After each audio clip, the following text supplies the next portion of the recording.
You want to get started? Sure. Hi, Emily. Thank you for attending.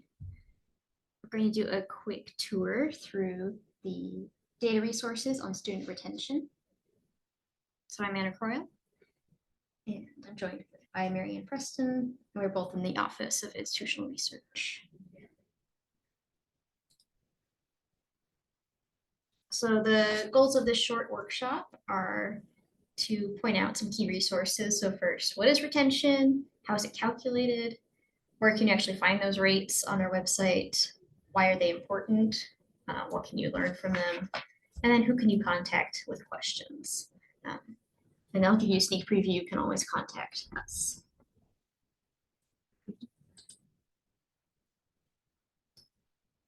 You hear, I'm sure, all the time about student retention. We actually have one of our institutional priorities specifically addressing a goal around student retention.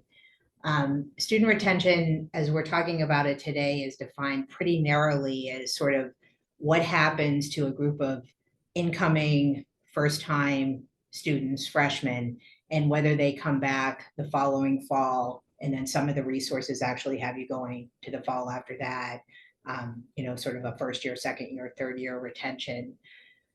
We consider student retention, a proxy for student success because it's what leads to graduation. I mean, as we look at like what's happening the first year, we need students to be engaged and come back in order to move them along to graduate. Certainly students leave for all sorts of reasons. We, often don't really know. But a lot of the students we assume come here with the intention of that they want to be here and they want to graduate. So we're going to show you hopefully resources that are going to inform your work in terms of program success, questions around equity, academic major, and then our local reports will dig in a little deeper that actually have details about academic standing, which really kind of intersects with the way we keep track of retention. So we're going to go over 3 key resources you can use, all of which you can find on our institutional data page. The first one are our retention reports. So this is good for, you want to check the overall numbers, you want to look at a department, for example. We also have dashboards, so interactive dashboards. That's more for a deep dive over time.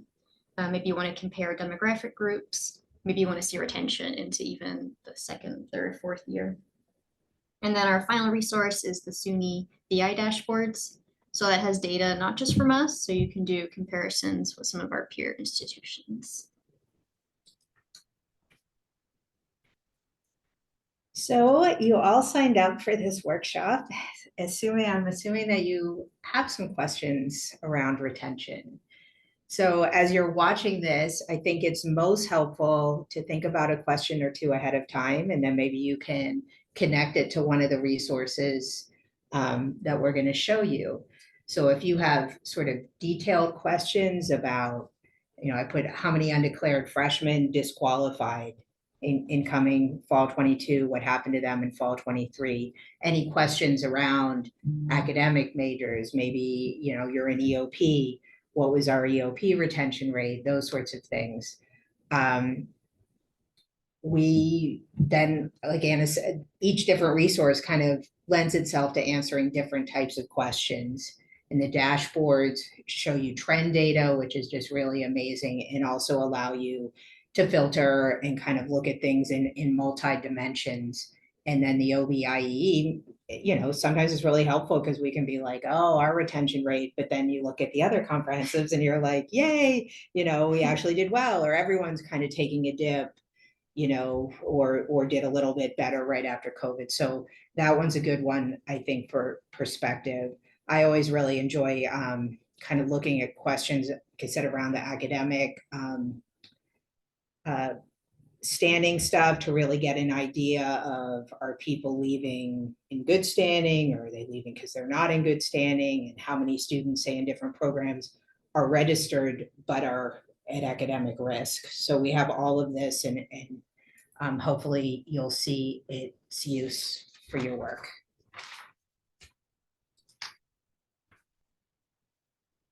So we just put this kind of crazy, hopefully you can see it, Anna made it nice and big so people can see it.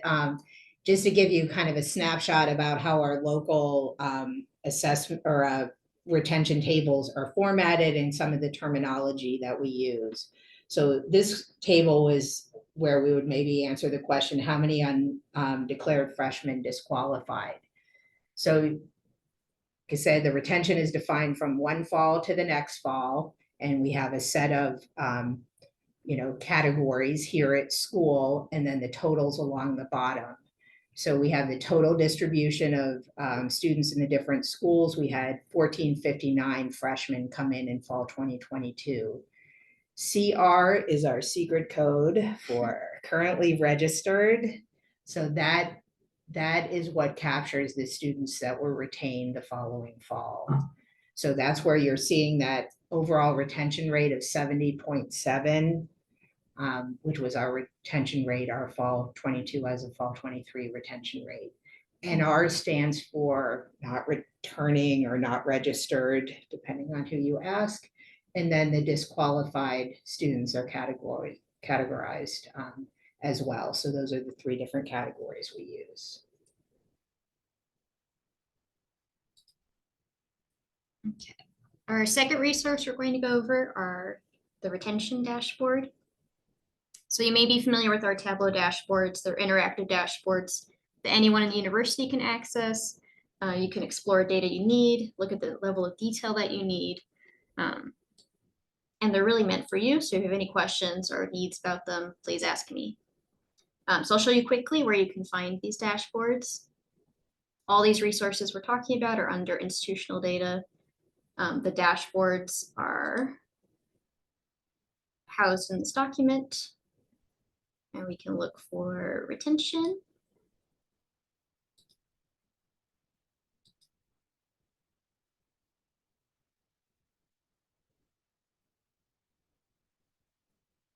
So we saw a quick screenshot of this dashboard.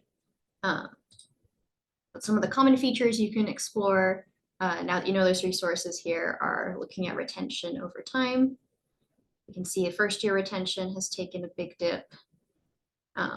We can do comparisons, do filters, and we can navigate between different groups. So like, let's say we want to compare between male and female retention. And we can see that sometimes it's similar and maybe there might be differences. So a very quick overview of where to find it and Let's a few things you can find. Back to that page, because I'll show you when we were just talking about our local reports. And I'll click on retention reports. We actually have these all staged now in a Google folder where anyone on campus can look at them.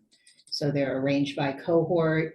So this is what a freshman cohort report, I pulled kind of the first set of columns out and put it on that table on that slide.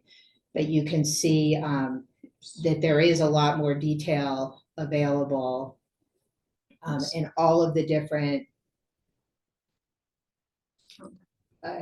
yeah, the other one actually would be good for a minute, but either one doesn't matter.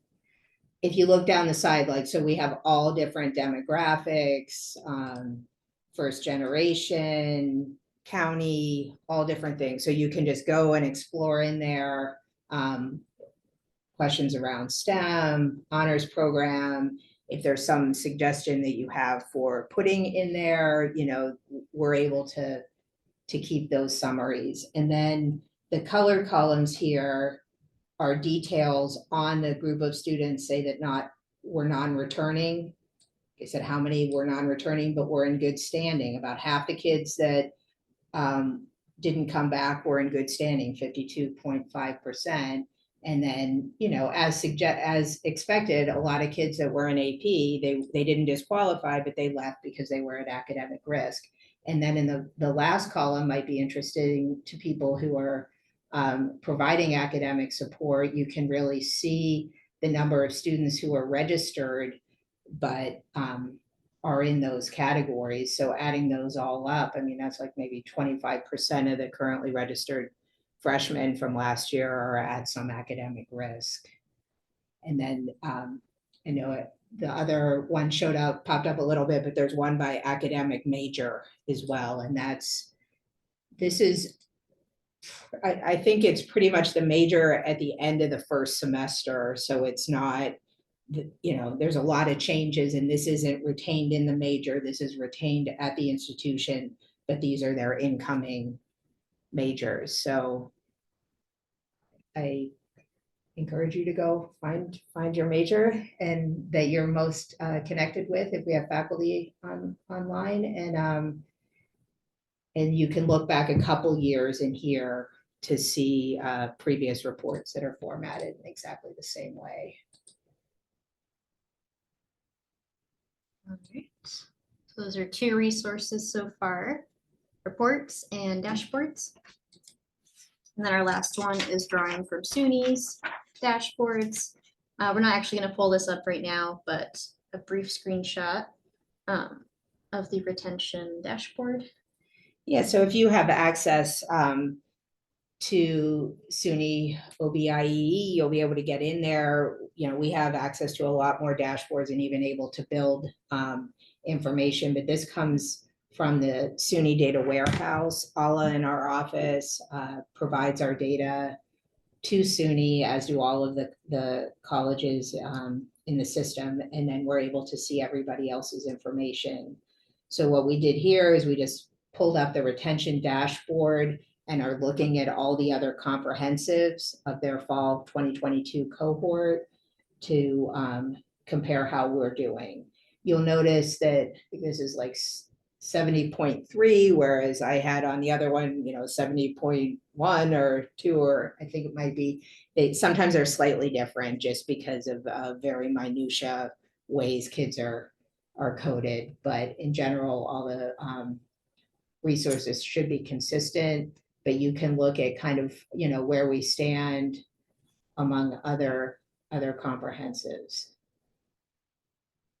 And I will show you where we have the link on our website, because we always have trouble finding it. So it's right here.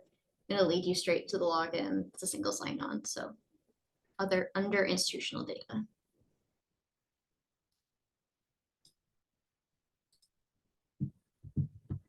Okay, so final takeaways. Student retention rate is a key indicator of a positive first-year experience.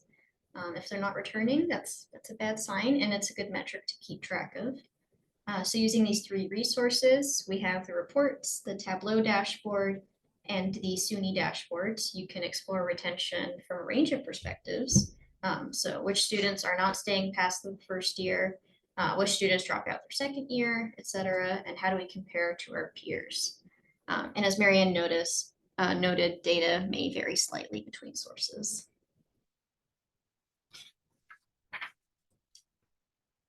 Okay, so thank you for your time. We do have a little time for questions, and I also want to give you a link to our video, which is basically the presentation we just gave you, but a little more polished if you want to share it or refer to it later. And I'll also put that link in the chat.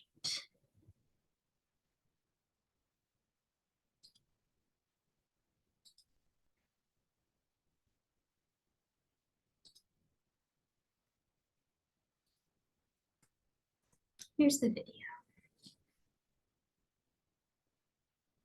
Do you want to go back to that institutional data page? Sure.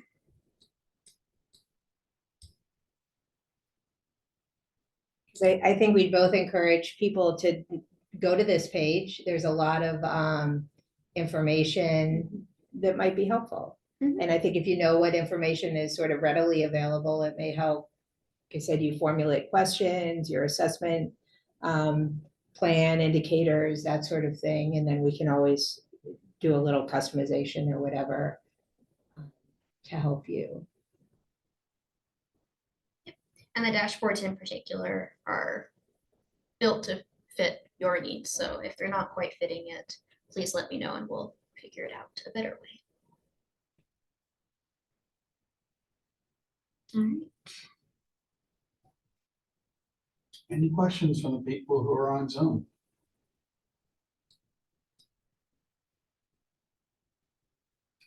Listen, chat. Oh, thank you.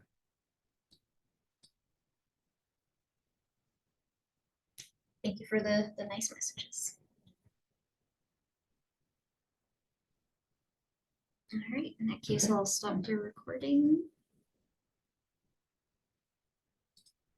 Either in the control in the top left or in the three.